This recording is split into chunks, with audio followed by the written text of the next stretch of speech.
I look at my journey and the lessons I have learned along the way. Few lessons have been as important as the principle of alignment. And if you listen to this podcast, I've been doing this podcast for a very long time. And over the years, alignment always comes up. It's always a discussion. I think I said in the last episode, I probably could do 1,000 episodes on alignment because there's so many layers and dimensions and intricacies to this concept of alignment and how it impacts every area of your life. Before I embark upon any project or task, I take adequate time to determine if this is in alignment with my core values and principles. When you look at the lives of many in the world today, you discover that they are miserable and unhappy because they are misaligned. And you may be saying, okay, Jamel, I hear you, all of this about alignment.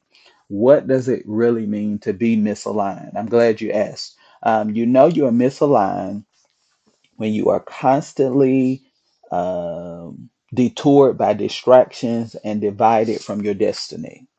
So let's just look at that for a moment.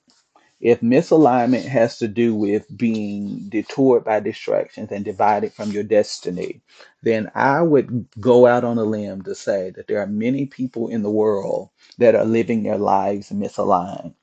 You know you're misaligned when there is a let me rephrase that. You know you're misaligned when you have competing interests that conflict with your ability to live an intentional life. Now, that's a mouthful. So let me say that again.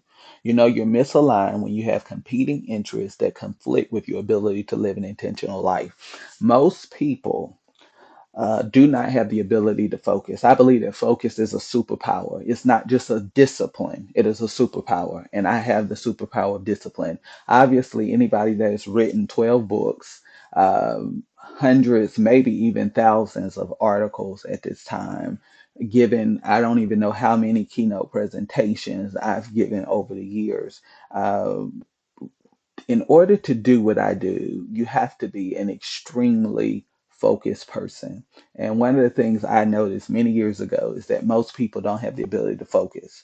The moment something new, shiny, more attractive shows up, their energy goes toward that thing, their attention goes toward that thing. And what they don't realize is that as they move toward that, they neglect the priorities that they were working on, and now they're moving toward this, but they never completed the other thing, and they never developed the spirit of a finisher. And if you don't have the spirit of a finisher, you will send your life spiraling into cycles of failure.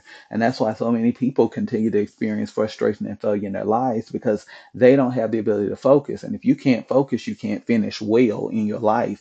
And so you got to develop the ability to focus, and you got to stop allowing competing interests to conflict with your ability to live intentional in your life. Like I said, there are a lot of things that I could be doing, but there's one thing that I have been engineered and wired to do, and that is my purpose, and that is the thing that I have to give the bulk of my time, energy, and effort. Not to say that I can't have other hobbies or things that I do in my free time or spare time, but I have to give myself fully to my assignment and the thing that I've been born for. And that is the thing that so many people are missing in their lives, because alignment requires that you commit your life to mastery. Write that down. Alignment requires that you commit your life to mastery. And people are like, how did you become this person? Where does all of this come from? How are you able to consistently deliver this over and over again? Well, that's because I've committed myself to mastery, whereas most people are get stuck as an apprentice. They're always learning and learning and learning, but they're never growing and developing into the person that they were born and destined to be. And you're not going to develop because you're all over the place. And I have been very focused. I've been very conscientious. I have been very intentional and methodical about what I focus on, what I devote myself to on a daily basis. Look, if you're going to be a master at anything, you got to give yourself to that thing every day. I always tell people I didn't just wake up one day and become this person. I've been committed to this for decades to become who I am today. And you got to be committed to mastery in your life. And let me tell you, I'm going to tell you from experience here, when you commit to mastery, it's going to thin out your life. There are a lot of people that love you, they like you, they respect you and value you in certain ways, but they're going to call you an extremist. I've been called crazy. I've been called fanatical. I've been called too ambitious. I've been called a lot of things. But you know what? I could care less because I had been committed to mastery and it moved me into a realm of excellence where I am unrivaled at what I do. And so, if you really want to be the best in the world at what you do, you have got to be committed to mastery, and mastery is going to cost you. More importantly, you know you are misaligned when your actions are not authentic to who you are and your pursuits threaten your peace. So, a lot of people get really upset with me because I'm just very blunt and they tell me, Jamel, I want this, I want to accomplish this, I want to have this, I want to do this. But their actions are not authentic to who they say they are and what they want. And their pursuits are threatening their peace. They're moving toward things that are not in alignment, that do not correlate with the life that they say that they want. And that is hypocrisy, that is deception, that is false pretenses, whatever you want to call it, but you're not living authentically because when you really get consumed with a mandate or this vision or purpose for your life, that purpose takes precedent over everything. It doesn't matter who calls or what is offered to me. If that competes with my purpose and what I have been born to do, that thing is not going to get my attention and energy. I cannot begin to tell you the number of people I have talked to over the years that are living misaligned. Does not matter what they set out to do, they end up drifting and without anchors. And you want to make sure that you're not living a life that's drifting, that you don't have anchors and pillars in your life that help to undergird you and to empower you for success. Why is this important? Because we're coming to the end of a year. You're getting ready to go into another year. People will set resolutions. I don't believe in resolutions, but people will set them. They will set certain goals and intentions like they've done for the last 10 years, and they still want to accomplish them. And they don't realize that if your life has no pillars and anchors and clear intentions, then you can say you're going to do all of these things, but you're never going to accomplish it and you're never going to live the life of your dreams. When you lack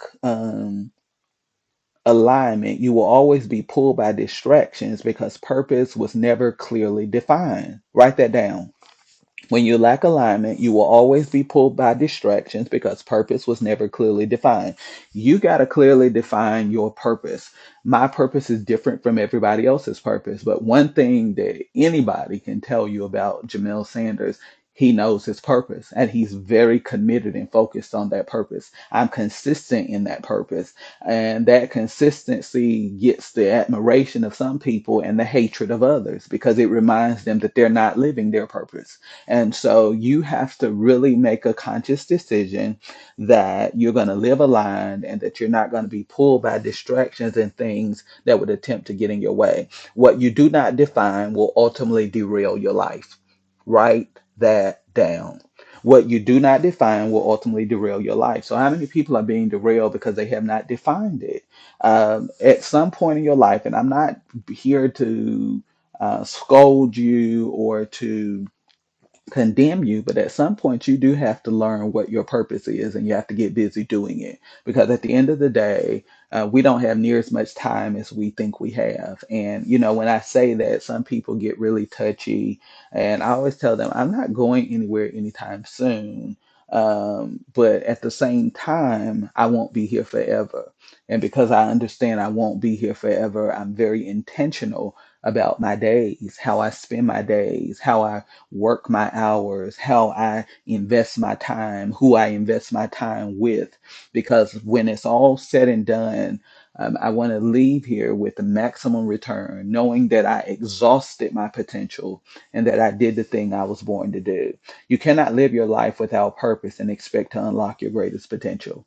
A lot of people. love my message because my whole premise of my organization is about fulfilling purpose and realizing your greatest potential. But the only reason I'm realizing my greatest potential is because I am living my life on purpose. I took the time to discover my purpose, to develop my gifts, to build my capacity and my skill set so that I could be of value and service to the world and to my generation. You must take the